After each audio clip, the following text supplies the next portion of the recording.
So are we ready? We are ready. Alrighty, I don't have a gavel, but I hereby call this meeting of Howell, this emergency meeting of Howell, special emergency meeting to order. Can I have opening statement, please? Oh, I'm sorry. It is October 6th, 2023. The regular session will be starting at 10 o'clock. Thank you. This meeting is being held in accordance with Public Law 1975, Chapter 231, Open Public Meetings Act. Adequate notice has been provided in the manner prescribed by law, and this agenda is complete to the extent known, and formal action will be taken. I'll begin with a roll call. Councilwoman Fisher? Here. Thank you. Councilman Gager? Here. Councilman Nadell? Here. Deputy Mayor O'Donnell? Here. Mayor Berger? Present. Thank you. At this time, we can please stand for the Pledge of Allegiance, as well as a moment of silence for our fallen heroes. I pledge allegiance to the flag of the United States of America and to the republic for which it stands, one nation, under God, indivisible, with liberty and justice for all.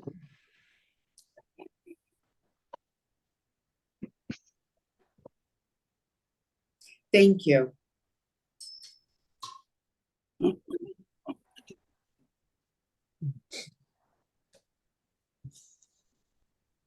Okay, so at this time, I would like to open the floor for hearing of citizens and public comments on the agenda.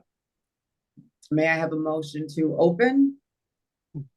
Motion to open public comment. Second? All in favor? Aye. Aye.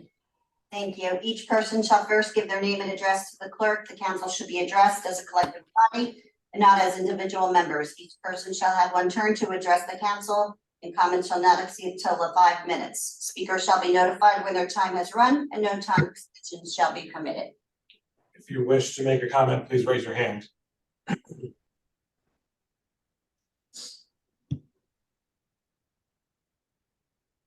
Is there anybody on? There are 2 attendees. Nobody's raised their hand yet. Maybe we'll give it 10 more seconds, then we can move on. Yeah.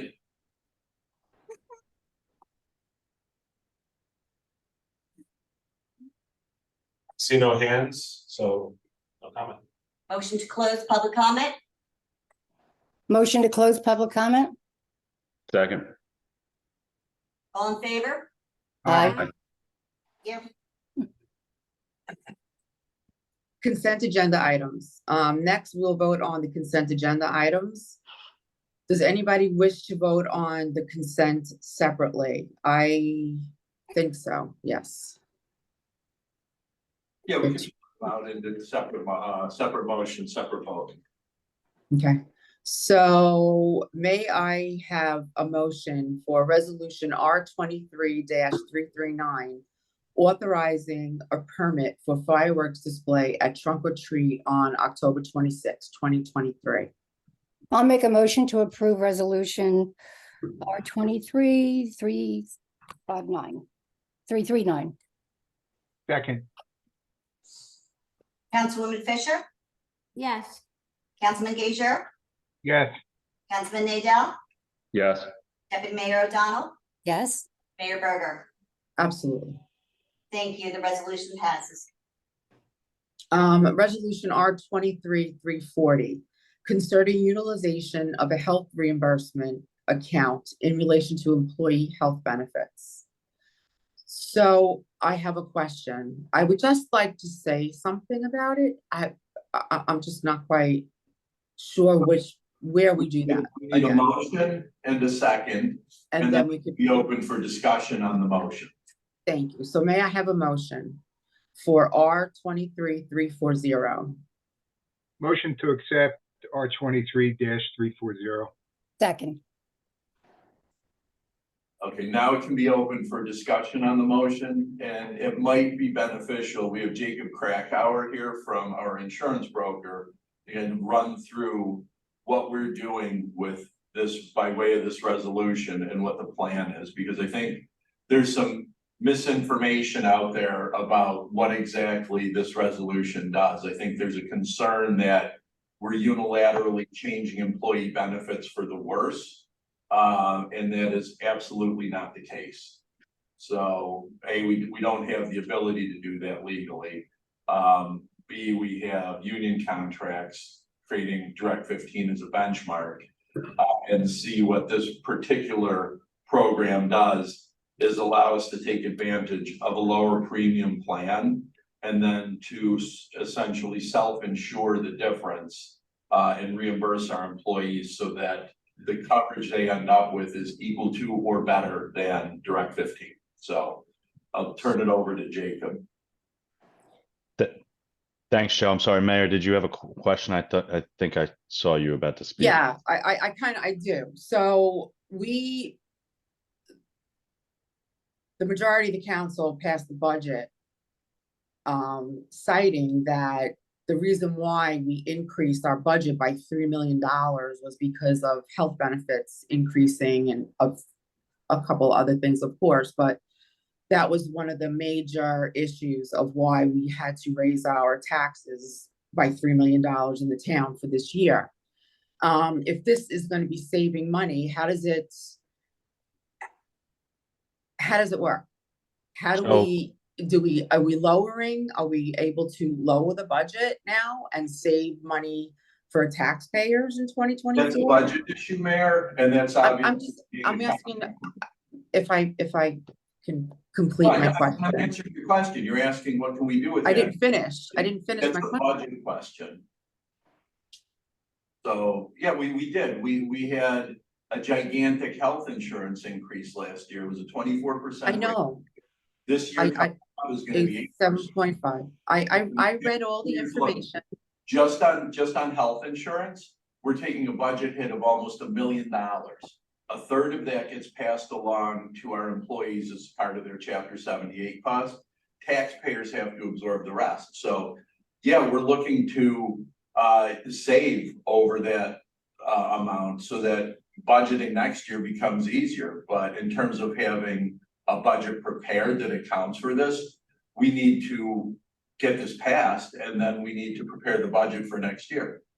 Well, so I guess my question is that knowing that you would have to be doing healthcare and reviewing healthcare, wouldn't it have been beneficial to review that prior to putting in $3 million in the budget? Number one. Number two, other towns have been hit with the same percent increases, and so their taxes have not gone up $3 million. So I'm just asking, as a person who voted no to the increase, how it's going to affect, employees and taxpayers. So I think the answer is this, Mayor, and so we can talk and we can keep talking about the $3 million tax increase and the fact that you voted no. So we can get that on record, noted. But now we're talking about the tax increase that we're trying to avoid because of this. So at the state level, we've had almost $1 million in premium increases on the state health benefits plan. Those were announced for the first time last year. This year, for the first time, we were given an opportunity to employ a self-insurance mechanism to defray the cost. And so, yeah, we're taking advantage of that. I mean, we've discussed this previously, and I think everybody was on board with it, yourself included. So, I was until I did a little bit more background review. You can participate in the budget sessions this year, unlike last year. And you can help. I participated last year. Thank you very much. It was if March, you want to, and it was last, and it was in effect. So right. what we can do that's why the budget went up. Start early, and we can get you in the mix. And with your medical background, I'm sure you're going to have some very, very helpful suggestions about how we deal with this. So medical background and health insurance are two separate things, Mr. Clark, in case you weren't sure of that. The reason why that this is happening is because this is a Band-Aid on poor planning on that budget. I'm sorry. Well, it's a response to a ludicrous situation at the hands of the state Democrats. For years, the health benefits plan has been a train wreck. And last year, for the first time, the chickens came home to roost. It's a 24% increase, Mayor. We had to absorb It's that. across the board, We Joe. It's like not it. just in your world, it's in everybody's world. It is in everybody's world, and what a lot of people did was they went to self-insurance or they went to a health insurance fund. We can't do that, and that was explained to you why. Our loss ratios are very different. We're not in a place where we can self-insure. We're not in a place where we can go into a health insurance fund. So we are left in the health benefits pool right now with everybody else. And everybody else who's in our position, a lot of them are utilizing this very mechanism. I can tell you right now, Atlantic County just the other day is doing what we're doing. Hunterdon County doing what we're doing. Stafford Township doing what we're doing. Gloucester doing what we're doing. And there's about a dozen others that I don't think it's been made public yet that are doing this, and a number of others that will be doing it. So we are certainly not alone in our response to this budgetary pressure. So I look forward to hearing from you about working together this year and getting the budget under control. Absolutely. I can't wait. Yeah, I think we're in for a lot of fun.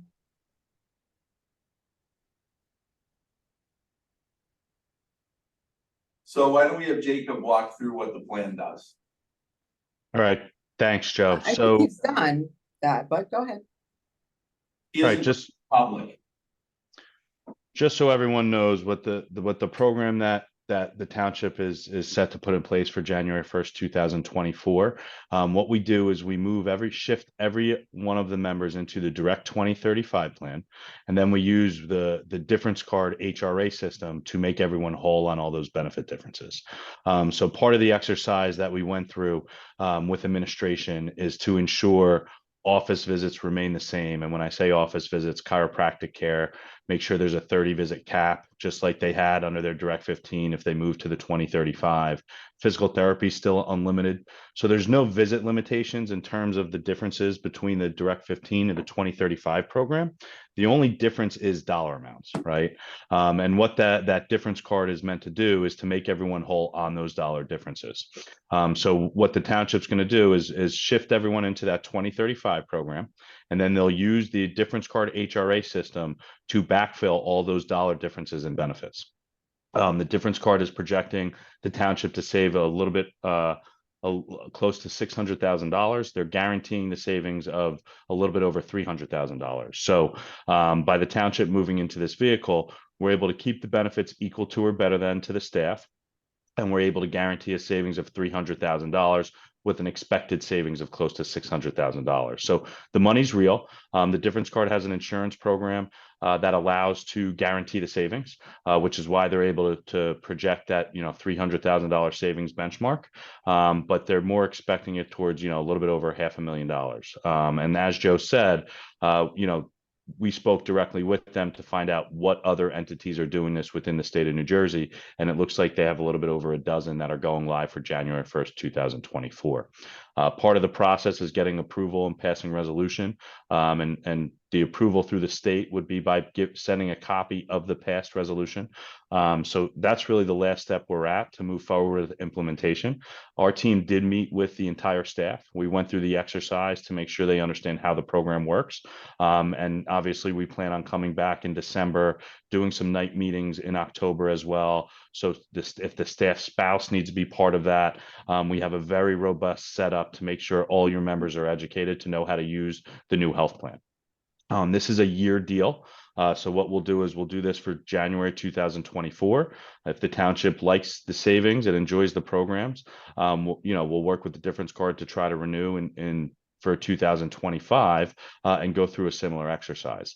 If it doesn't work out, what happens is all the members go back to their same Direct 15 program, and we go from there. So the one thing we make sure the membership understood is everything is equal to or better than.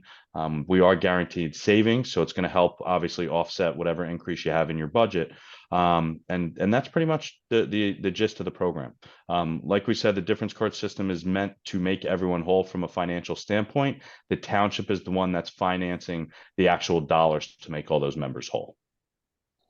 So Jacob, I have a question. So we have ex-employees and we ran a report on their current health status. Is that correct? Yes. So if anyone's health status changes from now till the end of 2024, how would that affect the savings? When you say health status, meaning they're getting Someone healthier or less becomes healthy, if it ill, goes one way or the other. So what happens is that's a great question.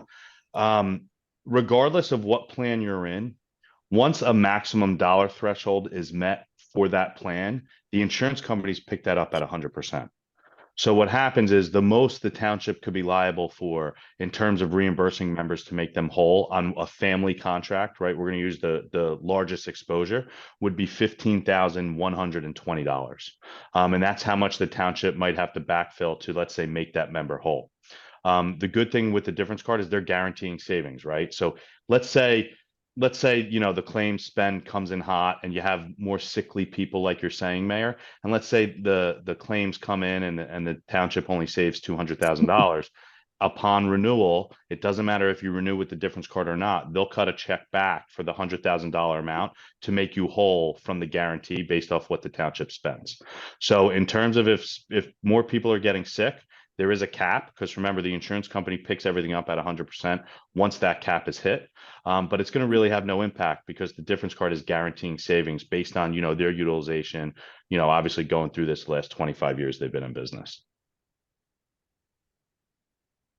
Now, ideally, we would love your population to get healthier because, you know, the healthier you are, the more flexibility we would have with shopping out the health plan. When we first went through the exercise, obviously, when we met with you, you know, a month ago, we spoke about how we try to shop out the medical plan to all different insurance companies. Long story short, unfortunately, currently at the township's state, the employees are considered what they call bad risk in the insurance industry. The report showed that you were running at 120%. What that means is every dollar that's coming in, 20 cents is being lost under the state plan. So that means every dollar premium they're collecting is costing the state 20 cents more in claims. So when the private insurance companies see that, the last thing they want to do is provide a proposal. They're going to decline to quote because they consider the township to be unhealthy risk.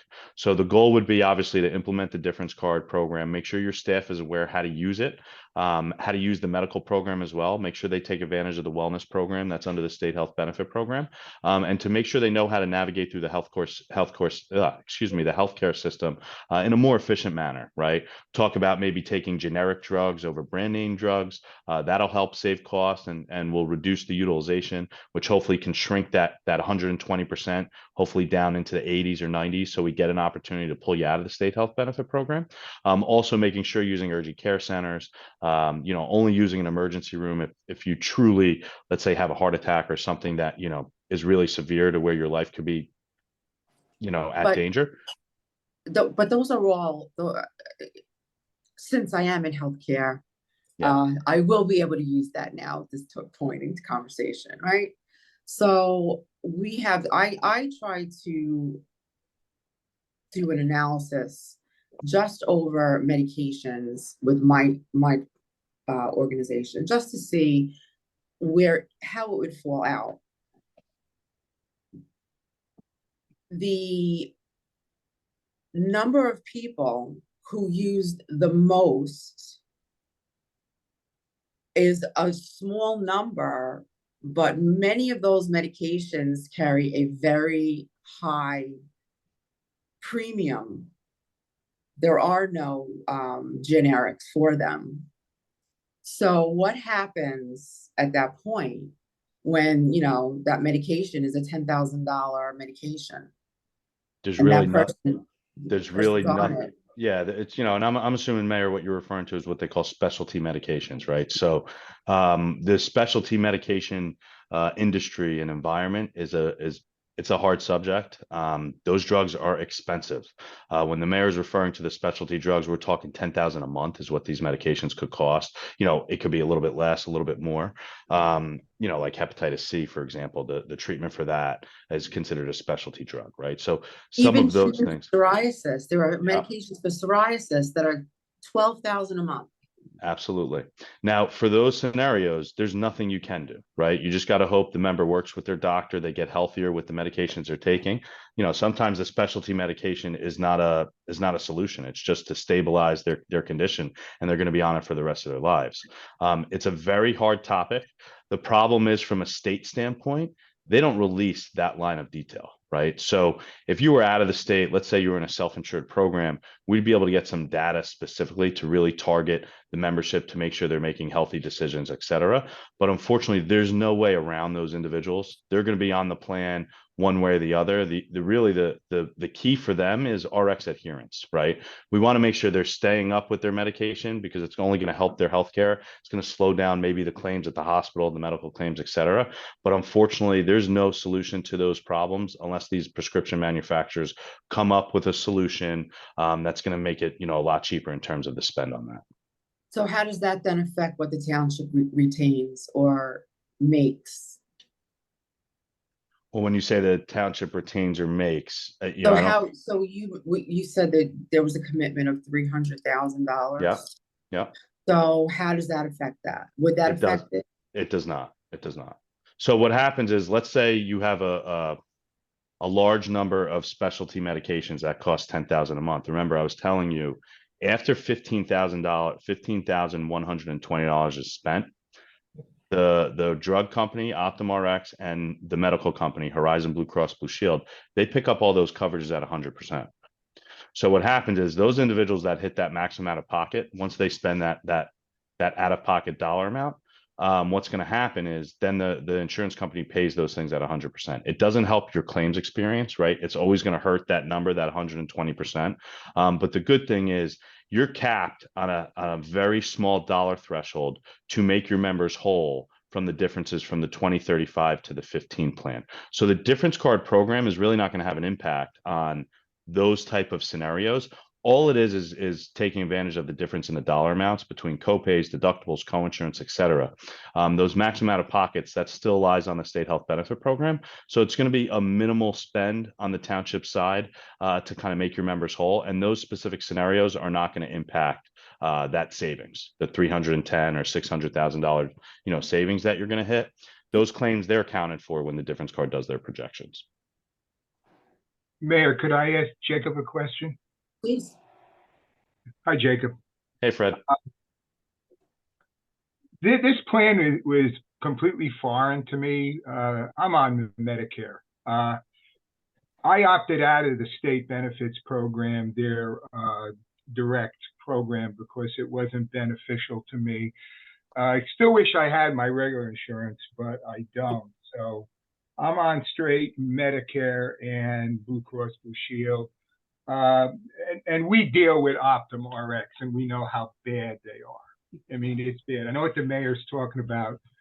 A lot of retired troopers with kids who need expensive medication, and they have to fight with OptumRx to get it approved by going through the doctors. So I just have a couple questions. Is this plan going to cost any employee any more money, or are they going to actually save money? So no, the plan's not going to cost the employees any more money. They're actually going to save. So according to the increase that they would be facing for January 1st, 24, they're looking at a 7.3% increase to their direct 15 benefits. All right. What's going to happen is, by utilizing the difference card, they're going to get charged Chapter 78 contributions off of the 2035 program. So really what's going to happen is, your employees are going to save 21% off of their Chapter 78 contributions effective January 1st, 2024. So the savings is real to your staff. And because the difference card's guaranteeing it, and you're charging the contributions off that 2035, that won't change. The prescription plan is also remaining the same with the difference card. So, if you remember, under the Direct 15, they pay 10% for their medications. Under the 2035, they pay 20% technically, but they're going to utilize the difference card to get them back down to the 10% threshold. So realistically, your membership, no more money's coming out of their pocket at the end of the day for any of these services, and they're ultimately going to save 21% off their Chapter 78 contributions. Okay. Also, one last thing: is anybody's coverage going to be reduced? I mean, is anybody going to not be able to see the same doctor, or is this going to that was my big problem with the state plan. You know, it was so limited on what I could do. Is everything pretty much the same if this, an employee wants to go to the same doctor, they're not going to be told you're in a different plan now? Or You're spot on with that, Fred. The network and the carriers they're using, that's all staying the same. So even though the members are being shifted on the state plan, right? They're moving to from the 15 to the 2035. It's the same provider network. It's the same drug listing that they have through Optum Rx. Remember, the only thing the difference card is doing is bridging the gap in the dollar differences. Nothing's changing on your members from a provider network, from a drug listing, visit limitations, like I said before, because I know that was a big question. And we did our due diligence to ensure that there's no changes in any of those things. The only changes from moving from the direct 15 to the 2035 are going to be copay differences, co-insurance differences, and deductible differences. But again, that's why the difference card's here, to bridge the gap in all of those financial differences.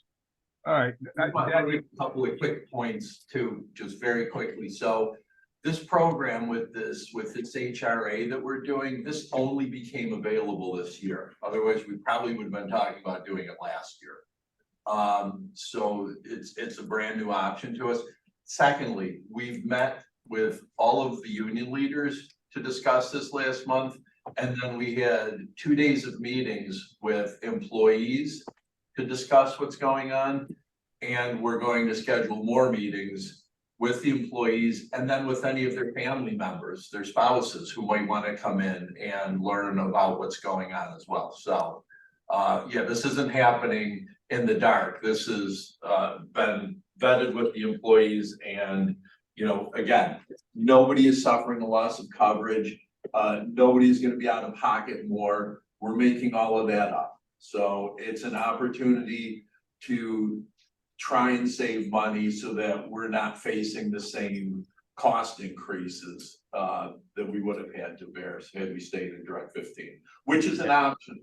If anybody wants, we could stay in direct 15, but we're going to be paying another 8% on our premiums next year.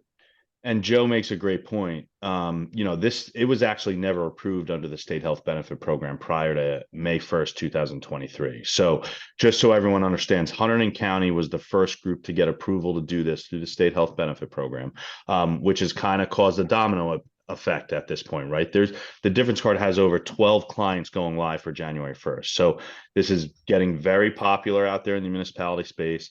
All the locals are looking at it because this is a way they can get instant savings to help with the budget, obviously, and to get your members a nice penny back. I mean, keep in mind, they're getting their Chapter 78 is being based off of the 2035 plan, which is right off the bat 21% cheaper than the direct 15.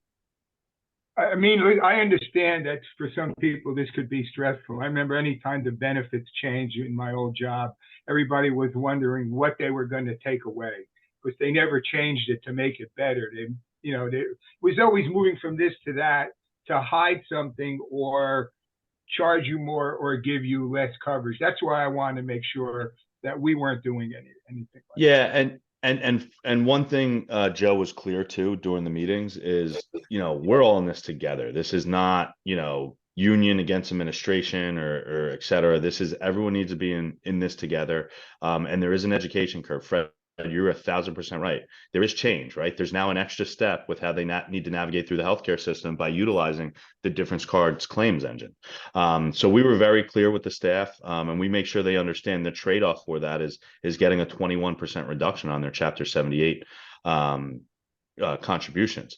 For an example, you know, an employee making $100,000 that's on a family cut plan, they're going to save over $3,000 in their contributions this year because of this program. So it's substantial savings. You know, and we mapped that all out with the staff meetings. You know, we were very robust and clear and made sure everyone understood. If this doesn't work out, come next year, you're going back to your same old direct 15, but there's going to be an increase of 21% to their Chapter 78 contributions if we do that. You know, so this program and this plan, the attempt is to make sure everyone understands we are all in this together. And when I say we, you know, Brown & Brown, we have a customer service team. We're going to have that service team available to your members. We have a 1-800 number and an email address.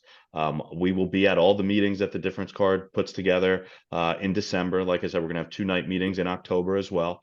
We already did a week full of meetings with the staff. Literally, the difference card and myself came down on Tuesday and Thursday 2 weeks ago, and we literally had meetings from 7 o'clock in the morning to about 8 o'clock at night. So we wanted to make sure we got in front of every employee because, Fred, like you said, change, right? It's hard to swallow change, and we need to make sure everyone knows how to utilize the program. How'd those meetings go? Were they generally receptive? Were they skeptical at first, or? I mean, look, everyone's skeptical because it's like you're getting the same benefits, but you're saving that big chunk of money, right? So I would say they were extremely positive. The bulk of your staff were receptive, that excited, but there's always going to be pushback with change. So there was some members that were hesitant with it. But look, I've implemented this program to over a dozen public sector accounts myself over the last 7 years. The savings are real. I'm not going to hide that. That's why the difference card's able to guarantee it. When they first started this program in New Jersey public sector, they never guaranteed the savings because it's such a robust program that's going to save money. They're that confident that savings will be achieved. So I would say the meetings were extremely positive. They were receptive. If anyone had any tough questions, we're able to answer them and get through the entire meeting and leave the room all on the same page. Yeah, and just to echo off of what Jacob's saying, assuming this goes through and we do this, people aren't going to be left alone on this. There is going to be a lot of customer service available. Internally here, HR, myself, we have Jacob, we have the difference card representatives. And in case anybody's wondering, I'll just use my own personal experience. I have a child in college, they're away, and they're going to have to get a difference card for those instances when they might need medical coverage. So yeah, it's going to be a bit of a learning curve, but I'm going to sit down and work with them to get them up to speed to know how it works. It's not just, we're not just imposing this change on our employees. It affects everybody, myself included. Yeah, and the difference card did commit to come back to the township after the program goes live, and they'll have a representative sit in multiple locations in case the staff needs help navigating through the program. Because it's new, it's going to be new to everyone. So there's going to be some questions after it goes live. So they're committed to come once a week, once a month, whatever the township needs, the difference card's here to be a valuable partner to make sure this thing runs successfully. Jacob, the difference card, is that to be used only for medical services, or is that just like a credit card? So that's a great question, Fred. It's very similar to what they call the flexible spending account when they release cards for that. It's very sensitive. So that card can only be used at medical offices, hospital, doctor's office, pharmacy, etc. If your members try to take that card to a Burger King, to a Fridays, Applebee's, it will never work. It doesn't matter how many times they swipe it. And the reason why is because on a credit card terminal, right, the actual business that has that terminal, it's coded to say what they are. So in other words, a hospital, their credit card terminals, it says they're a hospital, right? A pharmacy, it says they're a pharmacy. So the credit card terminals are very smart nowadays, that when that card is ran, that card really knows where they are. Good. Yeah, because that would definitely happen. May I ask a 100%. question? Yes. What if an employee doesn't wish to join? Do they have the option to pay more? Because obviously the premium went up. Do they have that option to willingly pay more but keep their direct 15? Joe, do you want to take that, or do you want me to take that? Okay, go ahead. You can answer that. So yeah. So the difference card's projected savings is assuming that everyone that's in the direct 15 moves over to the 2035. Technically, if a person does want to keep their direct 15 benefits and pay more, they can. But really, to achieve the ultimate savings, we really want everyone from the direct 15 to shift into the 2035. If there's a 10% difference in the enrollment, based off of the projected numbers the difference card put out there, they are going to ask to rerun the numbers to change the guarantee. So, if we get all the members that are currently in that direct 15 and direct 10 into the 2035, give them the difference card, they flat out will guarantee it, and the number's a little bit over $310,000. But to your point, if they want to choose to have that same plan, they can, but they're going to be paying that difference, right? They're not going to get the 21% savings on their Chapter 78. They're also going to be facing that 7.3% increase to that Direct 15 plan, for January 1st, 24. Right. All right. Thank you. You're Has welcome. anyone refused to go into this program? So we're in the infancy stages of open enrollment. I'm going to say, for me, based off of the meetings we had, I don't think anyone's refused to go into the program. Obviously, I'm going to let administration kind of piggyback off my response. But keep in mind, open enrollment through the state health benefit program is from October 1st to October 31st. Right. So we're really not going to know logistically the answer to that question until open enrollment closes on the 31st. I don't know, Joe, if you want to piggyback off my No, response. I don't know of anybody who has indicated that they're gonna decline yet. And in fact, just to sort of answer a procedural question, that's why we're having the special meeting today. It's early enough in the month where we're just in open enrollment and we can kind of maximize that time period for that very reason. So we know who's in, who's out and all of that good stuff. So. Also, when it comes to the pharmaceuticals, I'm sure everyone is aware of this with your insurance program that you've had probably for decades. When you hit a certain level in the pharmaceutical area, it's catastrophic, as is the medical portion. And then at that point, often, the prices are reduced drastically.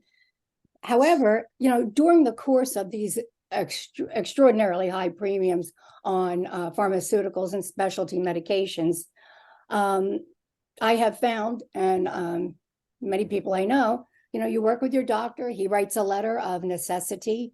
Insurance or pharmaceutical companies also have different tiers of payment that they will accept.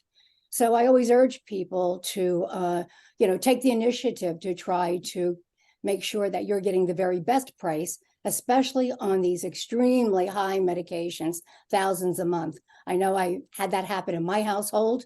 And I contacted the manufacturer. They actually had a program where you could get the medication for free. So there are other things that can be done now and in the past 25 years. Secondly, I realize it's a new program and the card might be uncomfortable for some people, having to use two cards. I don't know. I have an insurance card. I have a supplemental card. I have a dental card. I have a pharmaceutical card. I live by cards, apparently, in my world. So it may be uncomfortable to use two cards, but I'm sure that after a couple of times, people will get the hang of it. And also, as the mayor said, Ocean Health Initiatives has this. And I'm sure she would be the first one to say if there was an issue within the program that was negative. I don't have this. Oh, you don't have the DIF card? No, we have FSA card like everybody else has with medical. And the FSA That comes with health. That comes with my health insurance. And is that like comparable to the DIF card? I would absolutely say it's comparable to the DIF card. Okay. But it's it's a not little, the same. yeah, it's not the same. So I just want to clarify. So what the difference card is considered a health reimbursement arrangement, an HRA. Health reimbursement arrangement is funded by the township. The flexible spending account that the mayor is referring to, what that is, that's a tax-free program that members can opt in to put money into that program that can offset their costs in terms of copays, et cetera. Let's say an employee wants to put $500 into the FSA, they can choose that. And then what happens is the township actually fronts the 500. And then as they take deductions out of the member's paycheck throughout the year, that money goes back to the township to actually fund that full 500. All right. So the flexible spending account, it's similar to the HRA, but it's a little different because it's really technically the member's money versus being the township's money. Okay, you're cutting out a little for me, but so however, well, at the very least, having more than one card. I mean, people do, they get used to it. Because I did hear a couple of people say, oh, I don't want to carry two cards. But everybody needs medical insurance, health insurance. So we often have to, do what maybe we're not comfortable with. But I think everybody will get the hang of it. As I said, I know many people that have carried more than two medically related cards for decades. So hopefully that's not, a hiccup for people and that they're comfortable with that quickly. And just to piggyback off of that too, hopefully everyone can hear me. I know you said I was breaking up a little bit. This is very popular in the private sector world. As everyone knows, public sector and private sector benefits are ultimately, two different things. But this is a very successful engine in the private sector world. A lot of private sector clients are used to this. Public sector, it's a little bit different. It's new. I mean, the difference card's been in New Jersey over the last 10 years. So I would say they probably have had, anywhere from, 20 to 40 New Jersey public sector accounts within the last 10 years that utilize this program. Oh, interesting. Thank you. And just to add a little bit to the FSA part, that is employee driven only. It's not employer driven at all. And it depends upon how much the employee wants to put away pre-tax to utilize for medical services after the fact. And I think it only goes up to 2,500, I think, or it might be a 30. Yeah, it's a little bit over $3,000. Yeah, it went up this year. Yeah, that changes every year. It typically goes up every year. Last year, I think it was like 2,800 and change. Yeah. But the mayor is absolutely right. That FSA is employee funded, where the HRA is employer funded. None of the employees' money goes into that HRA component. So in our case, we are doing somewhat of a self-insurance on the Yes. difference. So that's exactly what the township's doing. You're self-insuring the gap in financial differences between the 2035 and the 15 plan. And you're using the difference card to self-insure those differences. So instead of the employee, whoever, they're not digging into their pocket deeper now because we're trying to even out that cost to be what it is presently. Yes, you are correct. We're doing that because we're increasing the premiums. So yes, well, the state is, right? So what I'm saying is that we're trying to make people as whole as possible now, and hopefully things work out where we're always able to do something to alleviate anything else on the employee. Health insurance is a miserable game. You have to have it, and typically, when something catastrophic happens on a medical level, that's usually when you find out where the holes are in your your particular company. But I just know that when you do hit catastrophic, in many cases, 100% is paid. So but I'm happy that we're able to offer something to make the employees whole as to what they were accustomed to at the same level in the past. So I don't really see another option. Well, the advantage now is, assuming we go forward with this, we're going to keep looking at alternatives so that way we can keep high on our insurance costs. To the mayor's point, an FSA is probably an underutilized resource here. It's a great tax mechanism, and we're going to, because we now have Jacob and we have the difference card, and we're going to start emphasizing for everybody wellness initiatives. We're going to start at maybe the use of the FSA is something that people would find beneficial as well. It's a great thing. So, the FSA also, there's a portion that you could do for childcare as well. So that really should be promoted big time. Yeah, the mayor's right. So legally, your staff can actually contribute. If it's a single individual, you can do $2,500 a year into the dependent care. Families can do $5,000. And we all know the cost of daycare nowadays, that $5,000 is really going to run through in probably 3 months. I have, 14-month and a 2-month at home. So I'm starting to experience the pricing of daycare, and it is not cheap. So we actually max out. My family maxes out on that program. We take the full $5,000, and, it's tax-free. It's definitely something the members need to know is out there. And especially we know the public sector staff, they're not blowing the doors in terms of salaries, some of these employees. So they really need to try to take advantage of these tax-free vehicles that are offered to them, because it's going to help, fill money back in their pockets. Well, it's taken out pre-tax.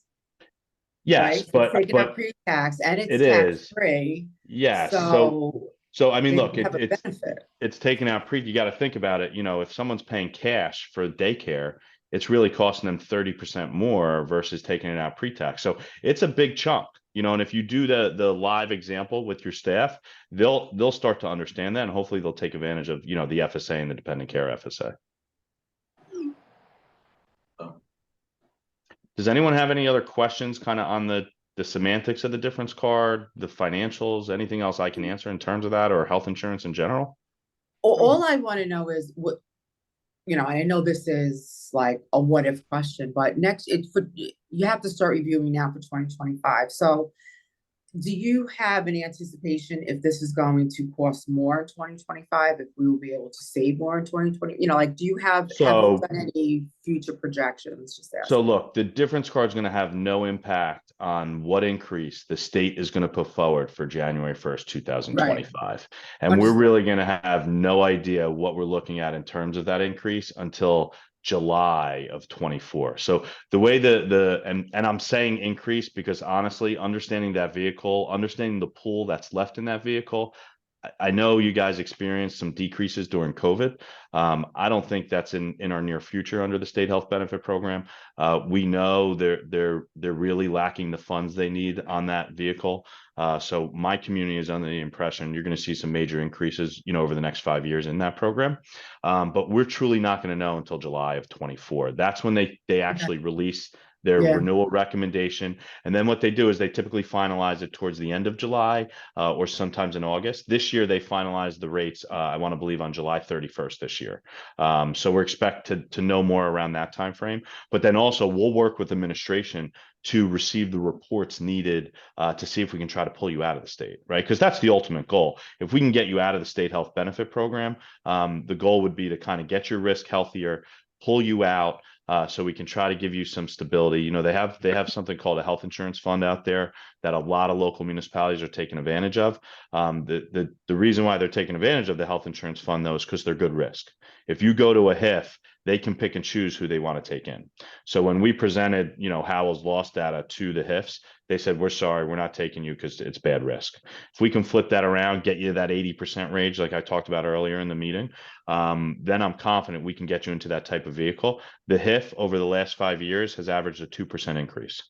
So, or going self-insured might be an option as well. You're kind of on the cusp, right? We're you know, a group of 200 employees. It's a little risky to go into a self-insured program. But again, we'll look at every option once we can try to flip around the claims experience. Well, I mean, one employee, God forbid, with a, you know, a life-threatening disease will bankrupt that self-insured. Yeah, just so and I might be speaking medical jargon when I say self-insurance. Obviously, the mayor is familiar with fully insured products versus self-insured products. Realistically, the difference between those two engines, fully insured product, you go to the insurance company, you pay a large premium, they take on the full risk. If we were to take your township self-insured, what that means is we go to the insurance company like Horizon or Aetna, right? The big players in the space. We'll lease their network and their claims engine for a small fee. And then what happens is the township takes all the risk on those claims. So like what the mayor was saying is one person could ruin that whole dynamic. Now, when you go self-insurance, you do purchase reinsurance that hovers on top of it. So like if we did that, what we would say is, all right, we get a reinsurance company, we would say, all right, any claims that are $100,000 or more, the reinsurance company would actually pick up those costs. But it starts to become expensive when you have people pierce that $100,000 because during the renewal, that reinsurance company is going to want more money from a fixed premium standpoint. We did look at that. It was too expensive to go down that route. And like the mayor said, if you had 1,000 employees, one person's not going to spike that utilization. You actually have a lot of belly buttons to make up, you know, a high dollar claimant. But when we're talking 175 employees, it's a little riskier. The mayor's right. You have one or two high claimants that could run through all your numbers and it can make the program go upside down. Yeah, and that's sort of why we are where we are right now. We're looking at this as the best current alternative, and then, you know, Jacob is gonna start looking at all of other alternatives going forward. I mean, if our claims experience improves, great. If it doesn't, then we're gonna have to work with what we have. Right. You And know, Jake, do you think that you'd be able to somehow give an estimate? So when we're preparing our budget, when Joe and I are preparing the budget next year, that we have some information for the insurance? so I'm laughing when you say that, not really laughing, smiling. Yeah, I have, look, I have no, I have no problem helping with that, but just full transparency, if you asked me that question for coming into the 2024 plan year, I would have provided Joe with an increase to the health plan of 15%. I would have been off by half this year. And in my opinion, the reason why that happened is, at the end of the day, your staff faced a huge increase last year. They didn't make it a double-digit increase this year because they didn't want to have that happen 2 years in a row. But in my opinion, you're facing that you're going to face that over sometime, another big double-digit increase over the next 5 years. And the reason why I say that, if you remember, Joe early on said all the groups that have good risk, they pulled out of the state in 23. My community was doing a really good job and thorough job in the industry to make sure any good risks in that state plan pulled out so they don't face another 23 or 24% increase. So what that means is the pool that's left is the bad risk. Right. So that means the claims are still going to be paid at the same rate. They're collecting less premium because some groups left. And there's no good risk, townships left to kind of offset the high utilization. So over the next 5 years, I do think you're going to be seeing another double-digit increase, probably on multiple occasions, multiple years over the next 5 years. But we can give you what we think we're looking at in terms of from a budget standpoint, and full transparency. I'm going to be conservative with that number because I'd rather tell you, all right, they're coming in at 15% and they come in at 10 versus I give you a 10% number and they come in at 15%. No, for sure. But it's hard to do because we don't have a crystal 8 ball. And you have to remember, the only reporting they'll release to the township is just on the township's employees.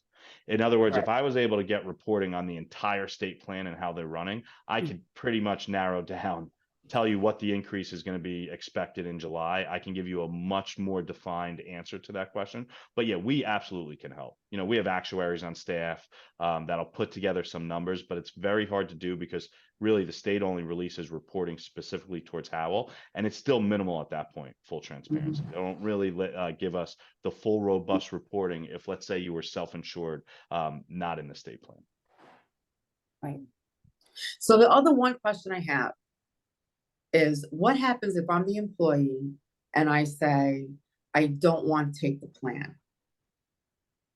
Do we, and I guess this is really to you, Joe, do we insist that an employee must have another medical plan? Or do we let them go without any medical plan? I just don't, just the process, I just don't know. So the question is, they don't want our insurance at all. Right, let's say to me, I work for you. So they can waive out of our health insurance, but they have to have other coverage and they have to provide proof of it. And we do provide a waiver. We pay $1 amount to them for that because overall it's a savings to us. So people can opt out of our insurance provided they have proof of other insurance. That was the question. Thank you. Keep in mind, if someone doesn't take the insurance and they don't carry insurance, when they file taxes at the end of the year, yes, I know that, penalize them on that scenario. So we just want to make sure if someone's going to waive the coverage, look, you have to go get it elsewhere. If you don't, and you don't provide the IRS with the right information to show you have health coverage, they will be facing a penalty when they're filing for taxes. They're actually that strict with car insurance. You leave the company, you have to show proof of the next one. So state's watching. Thank you for that. Okay, let me go back to the agenda. Is everybody comfortable with the discussion that we just had? If we can close discussion then, and we can move to the vote, because I think there was already a motion in a second. Yes. Yeah, so I would like to, do I need a motion to close discussion? Yeah, we can do a motion, just close it formally. May I have a motion to close the discussion on R-23-340? Motion to close discussion. May I have a second? Second. All in favor? Aye. Aye. Okay, and now you can proceed to the vote on the main motion, which is to approve R-23-340. May I have a motion? We have a motion. May I have a roll? Yeah, we'll take a roll call. Councilwoman Fisher? Yes. Councilman Gager? Yes. Councilman Nadell? Yes. Deputy Mayor O'Donnell? Yes. Mayor Berger? So I'm gonna, regrettably, I'm voting yes, because I still feel, I'm not truly comfortable with what's gonna happen in the next year. So I just kind of get a little bit nervous going somewhat self-insured and then maybe not being able to maintain it the following year. And how is that gonna cost? Well, What is that gonna If I can point out, these are all discussion points, so the vote's yes or no. I mean, if you had concerns, you could have brought them up during the discussion. I did, Mhm. so, I did. I was just clarifying my vote. Regrettably, Okay, yes, I vote yes. yes. You- Regrettably, I voted yes. Okay, All right, Okay. thank you. The All right. resolution passes. So tumultuous. That was Okay, very informative. I want to thank Jacob. Thanks, Jacob. yes, I agree. Thank you. And thank you for allowing me to start a discussion. You are very welcome. And look, we're here to help. We're not going anywhere. So if you have any other questions, Joe can pass off my information to you, and please feel free to email me. I believe I gave the bulk of the cards at the meeting, but I don't think everyone was there. You have any questions at all? Like I said, we're here to help. Okay. And thanks for having me during the meeting. I really appreciate it. I also would like to add, if you could really look into the FSA program for the employees, I think they would benefit very much from that. Absolutely. agreed. I mean, we're gonna start going over a lot of stuff that sort of had been by the wayside previously, and we're gonna make it a main initiative going forward, so. Yes, we will Excellent. certainly do that, and also to your point, Mayor, we're going to be keeping an eye on all of our alternatives going forward. I mean, obviously this is the best possible solution now, but that doesn't mean it's the best possible solution ever, so we're gonna keep an eye on that. Yeah, agree. that's my point. It's, you know what happens? The first year is always wonderful. And then the second year, something happens and then we have to try and, I just want to try and preempt if we can, any Yeah. issues that might occur. That's what we're gonna work on. We're gonna make sure. We're gonna do our best. So, and in the Thank meantime, you. just as a follow-up, get me dates so we can work on our budget together, please. Perfect. So at this point then, the next regular scheduled council meeting takes place on Tuesday, October 24th. Executive session begins at 6 and regular session begins at 7. At this point, if there is no other further discussion needed, I I would will like to offer something, Mayor, if I may. I'd Oh, like to please. remind everybody that tomorrow PBA is having their Oktoberfest at the Girl Scout camp on Yellowbrook Road. So feel free to stop by and you can get your ticket there if you don't already have one. It's a wonderful event and a very good fundraiser for the PBA.